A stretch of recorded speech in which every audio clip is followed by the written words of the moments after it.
हिंदी में यूपीएससी की तैयारी से संबंधित प्रोग्राम्स को देखने के लिए सब्सक्राइब करें study IQ IAS Hindi.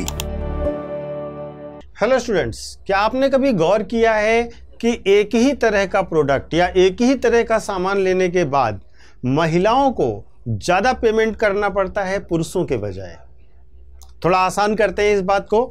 Hair cut करवाने जाइए, रेज़र खरीदिए, शैम्पू खरीदिए, ड्राई क्लीनिंग करवाइए, मतलब महिलाएं जिन चीज़ों पर व्यय कर रही हैं उन चीज़ों की कॉस्ट ऑन एन एवरेज अगर आप देखेंगे तो पुरुषों के उन्हीं सामानों से काफ़ी महंगी हैं।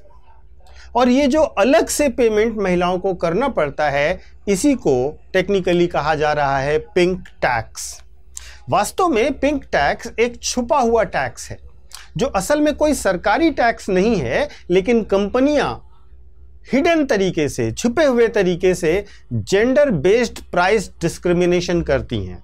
आज के वीडियो में हम आपसे इसी पर चर्चा करने वाले हैं कि ये जेंडर बायसनेस क्यों है, ये पिंक टैक्स क्या है, भारत में और दुनिया में इसकी क्या परंपराएं चल रही हैं और सामाजिक और आर्थिक स्तर पर यह महिलाओं को किस प्रकार से प्रभावित कर रहा है। तो शुरू करते हैं आज का वीडियो। और ये मुद्दा बहुत इंपॉर्टेंट है क्योंकि ये महिलाओं के साथ हो रहे एक छुपे हुए भेदभाव को रेखांकित कर रहा है। शुरू करने से पहले मैं आपको अपना टेलीग्राम चैनल बताता हूं, यूपीएससी मेंटोर पंकज सर। इस टेलीग्राम चैनल को ज्वाइन कर लीजिए क्योंकि यहां पर आपको मेरे सारे वीडियोस के लिंक मिल जाया करेंगे और उसके साथ साथ आपको यूपीएससी से रिलेटेड जो करंट अपडेट्स हैं, सलाह या सहायता जो भी आपको चाहिए, सब आपको यहां पर मिलेगी। आगे बढ़ते हैं और सबसे पहले चीज हम बात करते हैं कि पिंक टैक्स होता क्या है। देखिए, पिंक टैक्स, पहली बात तो ध्यान से समझिएगा, ये कोई सरकारी टैक्स या कानूनी शुल्क नहीं है, लेकिन यह एक मार्केट का फिनोमेना है जहां पर महिलाओं के लिए बनाए जाने वाले सामान या उनसे मिलते जुलते प्रोडक्ट पर और सर्विसेज पर कीमतें पुरुषों के सामानों और सर्विसेज से कहीं ज़्यादा रखी जाती हैं। जैसे कि अगर आप लड़कों के लिए देखें, पुरुषों के लिए देखें तो बेसिक हेयर कट 100, 150 या मैक्सिमम 200 रुपए का होगा। महिलाओं को अगर हेयर कट करवाना है तो वो 500 से शुरू होगा। इसी तरीके से पुरुषों का जो रेज़र है वो 30-40 रुपए से शुरू होकर के 100-150 तक जाता है, जबकि महिलाओं के लिए सिर्फ वो गुलाबी कलर का होगा और वो मिनिमम 300 से शुरू होगा।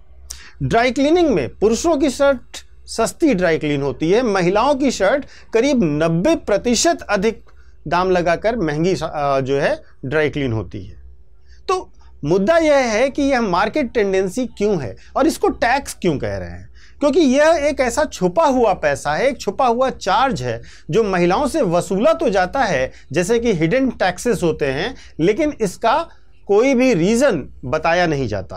इस अतिरिक्त कमाई से सरकार को भी कोई लाभ नहीं होता है और यह केवल कंपनियों के मुनाफे में ऐड ऑन करता है। कैसे काम करता है यह पूरा सिस्टम? देखिए, सबसे पहली चीज़ क्या है? सबसे पहली चीज़ है पैकेजिंग और मार्केटिंग की। सबसे पहली चीज़ है पैकेजिंग और मार्केटिंग की।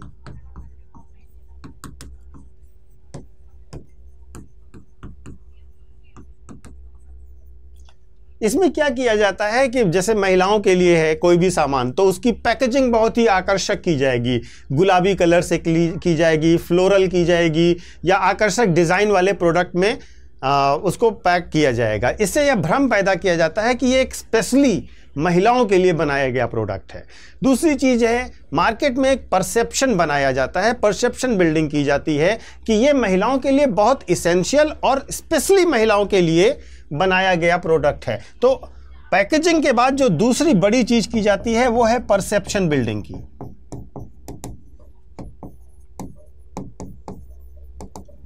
दूसरी बड़ी चीज़ की जाती है परसेप्शन बिल्डिंग की जाती है और उसके बाद इस प्रोडक्ट को और ख़ास बनाने के लिए प्राइस डिस्क्रिमिनेशन किया जाता है। पुरुषों जैसा ही सेम प्रोडक्ट, लेकिन उसके दाम 10 से 30% तक ज़्यादा होते हैं। तो प्राइस डिस्क्रिमिनेशन भी उसकी विशेषता को, उसको एक तरीके से कस्टमर सेटिस्फैक्शन ज़्यादा बढ़ाने वाला बता करके बना दिया जाता है। अगर हम ग्लोबली देखें तो क्या ये ग्लोबल इश्यूज़ है?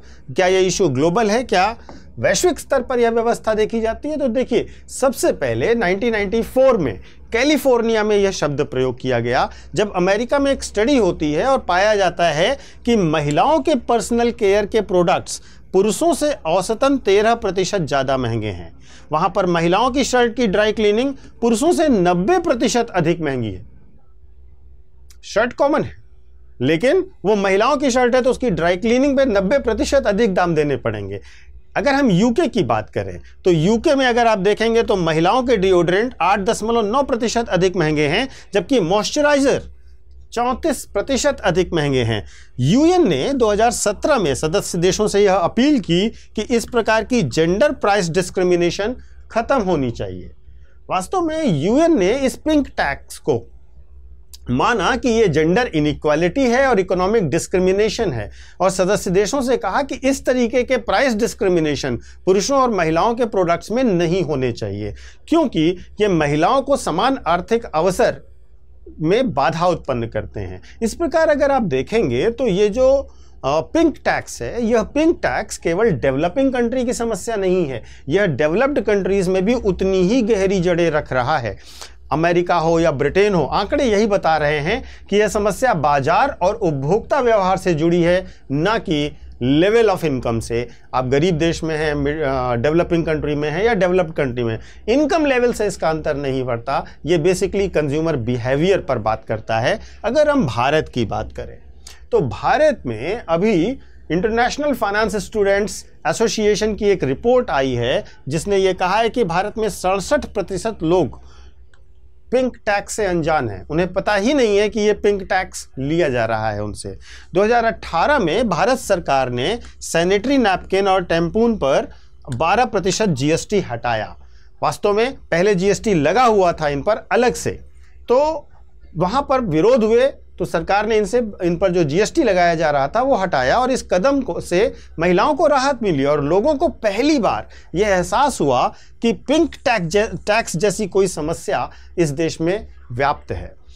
एनसीडीआरसी की बात करें, national consumer dispute redressal commission है, उसने कहा कि कंपनियों को फेयर प्राइसिंग पॉलिसी अपनानी चाहिए और जेंडर बेस्ड प्राइस डिफरेंसेस नहीं होने चाहिए। तो ये बहुत बड़ा मुद्दा है। अब अगर हम देखें कि ये जो पिंक टैक्स है, जैसे कि आपने देखा कि वही टी शर्ट पुरुषों की $10 की पड़ रही है, महिलाओं का पिंक कलर होने के कारण या फ्लोरल डिज़ाइनर होने के कारण केवल 12% का पड़ रहा है। तो ये टैक्स, ये जो आप पिंक टैक्स के तौर पर हमारे देश में और दुनिया भर में महिलाएं अधिक पेमेंट कर रही हैं, इसके सामाजिक और आर्थिक प्रभाव क्या पड़ते हैं? क्योंकि ये देखने में आपको भले ही उतना गहरा मुद्दा ना लग रहा हो, लेकिन ये बहुत भारी मुद्दा है। देखिए, अगर हम सामाजिक आर्थिक प्रभाव की बात करें तो महिलाओं पर सबसे पहली बात है आर्थिक बोझ ज़्यादा पड़ता है, ठीक है, और उन्हें अगर हम पूरी लाइफ की तुलना करें तो हजारों लाखों रुपए सिर्फ एक्स्ट्रा खर्च करने पड़ रहे हैं क्योंकि वो महिला है। और दूसरी बड़ी बात यह है कि यह बोझ खास तौर पर तब और बढ़ जाता है जब महिलाओं की औसत आय पुरुषों से कम होती है। Equal pay for equal work भी नहीं होता, उनकी आय भी कम है और उनसे बाजार वसूल भी ज़्यादा रहा है। ये और ज़्यादा सिचुएशन को खराब कर देता है। दूसरी बात, अगर हम सामाजिक आर्थिक प्रभावों की बात करें तो ये लैंगिक असमानता को भी दिखाता है। समान प्रोडक्ट के लिए महिलाओं से अधिक दाम ले लेना कहीं से भी सामाजिक असमानता को ही गहरा करता है, ना कि उस असमानता को कम करता है। और अगर हम देखें तो इससे परिवार की बचत पर भी असर पड़ता है। यदि महिला कार्यबल का हिस्सा नहीं है, महिला वर्किंग नहीं है, तो परिवार की बचत पिंक टैक्स के कारण और ज़्यादा खराब होती है। उनकी भी जो इन्वेस्टमेंट की टेंडेंसी है वो भी प्रभावित होती है, क्योंकि ये हिडन टैक्सेस हैं, लोग पे करते रहते हैं। तो बेसिकली क्या है, आज हम आपको यह भी बताएंगे कि किस तरीके से इससे बचा जाए। तो सबसे पहली चीज़ है जेंडर न्यूट्रल प्रोडक्ट्स को चुनिए, पुरुषों या यूनिसेक्स के प्रोडक्ट को खरीदिए। प्राइस के बजाय यूनिट चेक करें, कितनी यूनिट मिल रही है उस पर बहुत, जैसे कि कितना ml या कितना ग्राम मिल रहा है उसको ध्यान से देखें। जैसे सैलून है या सर्विसेज है वहाँ पर बार्गेन करिए, जैसे यूनिसेक्स सैलून में जाइए और जेंडर न्यूट्रल प्राइसिंग की डिमांड करिए। तो इस तरीके से करना होगा। ई कॉमर्स पर जा करके चीज़ों को कंपेयर करें, कंपेयर करके खरीदें। और सबसे लास्ट और सबसे इम्पॉर्टेंट, कंज्यूमर अधिकारों का उपयोग करें, कंज्यूमर राइट का इस्तेमाल करें। प्राइसिंग अनफेयर है तो आपको कंप्लेन करनी चाहिए।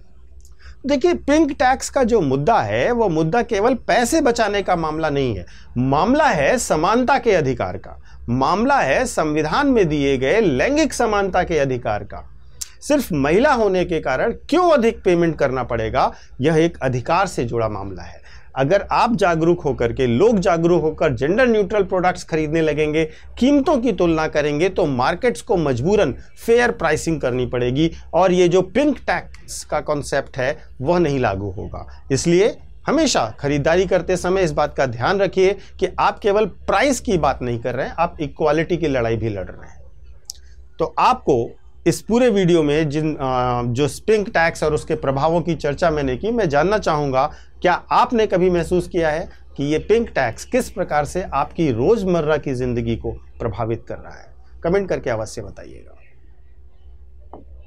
इसके बाद एक छोटा सा अनाउंसमेंट है 2026 के लिए जो बच्चे यूपीएससी की तैयारी कर रहे हैं उन बच्चों के लिए एक बहुत ही इंपॉर्टेंट और अट्रैक्टिव ऑफर है। मिशन सक्सेस सेल चल रही है स्टडी IQ IAS में। अगर आप हमारा बैच 2026 की प्रिपरेशन के लिए लेते हैं तो सबसे इंपॉर्टेंट बात ये है कि ये हमारा आखिरी बैच है, this is the last batch. और इस बैच में एडमिशन लेने के लिए आपके पास समय केवल 20 सितंबर तक है। 20 सितंबर के बाद एडमिशन्स क्लोज्ड हो जाएंगे और उसके साथ साथ चूंकि ये लास्ट बैच है और इसको बहुत मेहनत से हम लोगों ने क्यूरेट किया है, तो इसलिए आपको इसमें मिशन सक्सेस सेल भी दी जा रही है, जिसके अंतर्गत आपका प्राइस बहुत लो आपसे चार्ज किया जा रहा है। आप हमारा गोल्ड, प्लैटिनम या डायमंड कोई भी बैच लेते हैं, आपको प्राइसेस बहुत कम देने पड़ेंगे और उस प्राइस में आपको सारी सुविधाएं दी जाएंगी। आप हमारे बैचेस का कंपैरिजन हमारे जो हमारा ऐप है, जो हमारी वेबसाइट है, वहाँ पर जाकर के देख सकते हैं और उसके साथ साथ हमारे क्लासेस का शेड्यूल, फैकल्टीज़ कौन से आपके क्लास लेंगे, उन सब की डिटेल आप इन्फॉर्मेशन वहाँ से ले सकते हैं। एक बात का ध्यान रखिएगा कि यह जो न्यूनतम फीस है वो लगेगी तब जब आप इस कोड का इस्तेमाल करेंगे और ये कोड है PK Live। आपको हमेशा याद रखना है, स्टडी IQ से आप कोई भी कोर्स खरीद रहे हों, चाहे वो UPSC का हो, जुडिशरी का हो या फिर स्टेट PCS का हो, ऑप्शनल का हो, आपको मैक्सिमम डिस्काउंट दिलाता है ये कोड और ये कोड है PK Live। इसका इस्तेमाल ज़रूर करिए और इसके बेनिफिट्स का फ़ायदा उठाइए। ये फैकल्टी कोड है, ये मेरे नाम से कोड है, तो इसको इस्तेमाल करिए, आपको बेहतर डिस्काउंट भी मिलेगा और जल्दी से जल्दी। और अगर आप 2027-2028 के लिए भी तैयारी कर रहे हैं तो भी आप हमारे बैचेस ज्वाइन कर लीजिए। Thank you so much. Study IQ IAS, आपका सिलेक्शन हमारा मिशन।